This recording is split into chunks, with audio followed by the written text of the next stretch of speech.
Should they frown on extra pounds? Well, a Baltimore Ravens cheerleader, is there any other kind, says she wasn't allowed to go to the Super Bowl because she was too fat.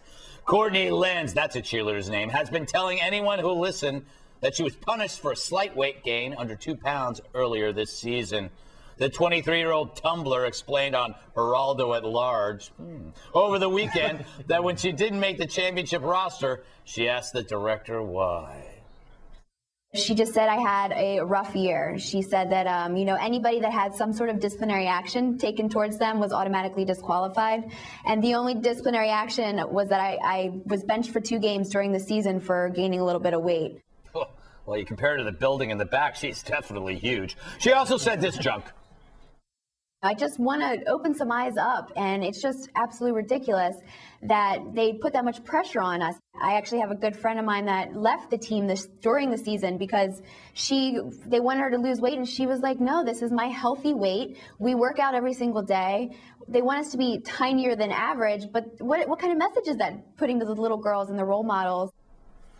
Maybe the message is you got to be really, really, really, really trim to be a cheerleader. Who knows? Lenz added that they should go by percentage of body fat, not just weight. In response to the controversy, the Ravens released a statement last week saying our selection process was based upon 3 criteria: seniority, performance ability, and personal conduct throughout the season. As much as we would like to take the whole team, we are unable to do so due to parameters set by the NFL. Not sure what that is. Meanwhile, the pop duo Soul Eating Robots received its own rejection letter regarding a spot in this year's halftime show. Welcome, generous friend. Days and weeks and talking to spend. We're just regular businessmen. Just you and me and Teddy Bear. That was soul-crushing. Hey, Imogen, if, let's say, a welterweight, i.e. a boxer or a fighter, gains too many pounds, he can't fight, why shouldn't cheerleaders also be held to some kind of standard? This is completely ridiculous. Apparently, it's a 2-pound weight gain. I mean, I'm a girl, I can gain 7 pounds in a day. Just eat some asparagus and stop retaining water. This girl has done very well PR-wise, because let's face it, out of all the cheerleaders that went, she's the only one that we're talking about. That is true. When you look at the small print, you look at what she was really up to. She had a full-time job. She was doing a college degree as well. She hadn't put the hours in, and so that's why she wasn't taken to the Super Bowl. Jonathan, you were briefly a cheerleader for the Ravens, and things didn't work out either. Not a weight problem, but I think it was something different. It was an external genitalia problem. Could it be just that she's ongoing, by the way? Is it ongoing? You made the choice and you stuck by it. They were only allowed 32 cheerleaders. Is she just whining because she's not as good? Yes, she is just whining because she's not as good. They have their criteria. She didn't make the cut. Hard luck. It'd be like me going to the Baltimore Ravens and saying, take me, starting quarterback for the Super Bowl. They'd be saying, no, sorry, you're too old, you're too fat, you're too short, and you can only throw a football 5 yards underarm. I mean, really. She has no case. Stop whining. And Imogen's absolutely right. She's the one we're talking about. She's done what she set out to do.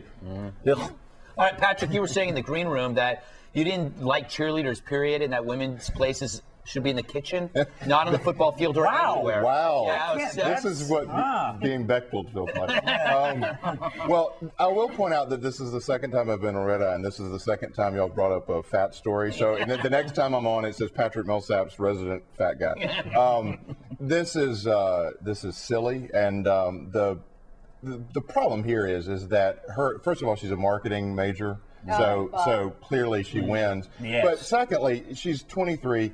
This is the entitlement society gone mad, and that is we are all owed something. And if we're not owed something, we're going to complain about it, and we're going to get on our 15 seconds of fame on Geraldo and move on. So this, I think, is a larger issue, and that larger 2 pounds issue. That if we're owed something, you can get on the news and say, hey, I'm too fat to be on the Ravens team. Yeah, well, you know, we had standards at RedEye about the amount of teeth you could lose due to crystal meth, which Bill has violated on occasion. I came in underweight. Yes. That was my violation. Yeah. Wow. I had to pound some green room cookies before I could go on air. The real winner in this, of course, is Courtney. Exactly what you said. Name one other NFL cheerleader by name right now, aside from Courtney Lenz. If this is a weight issue, however, I condemn the Baltimore franchise because she is gorgeous She's only fat in all the right areas. And secondly, if the Baltimores really feels this way about their cheerleaders, in the locker room they should have a sign right above the exit door that says, "Quoth the Raven, eat no more." Poe! You said name some more cheerleaders besides Courtney Lenz. Courtney Johnson, Courtney Smith, Courtney Jackson. You can put Lindsay, Courtney, Hannah, or Heather in front of any name, and you got an NFL cheerleader. I know. It's amazing. They got me on a If you want your kid to be a cheerleader, just name them Courtney. You know who was a cheerleader? Who? Oh, Mike Tobin, our Chicago bureau reporter, was a cheerleader at Arizona State. I bet he likes to call him. He likes to see himself as a tumbler. Yes, he thinks of himself as a gymnast. Yes. Michael, we know the truth. You're a cheerleader. Well, now I look at him differently, and I will be searching for those photos online. He gets Wednesday. Yes. Do you have a comment on the show? Email us at redeye@foxnews.com. Got a video of your animal doing something interesting, perhaps tumbling? foxnews.com/redeye. Click on submit a video. We might use it. Still like a halftime report from TV's Andy Levy. He's a cheer loser. Tonight's halftime report is sponsored by cheetahs, those wild African cats with black spotted coats, slender bodies, and long legs that help make it the fastest land mammal. Thanks, cheetahs.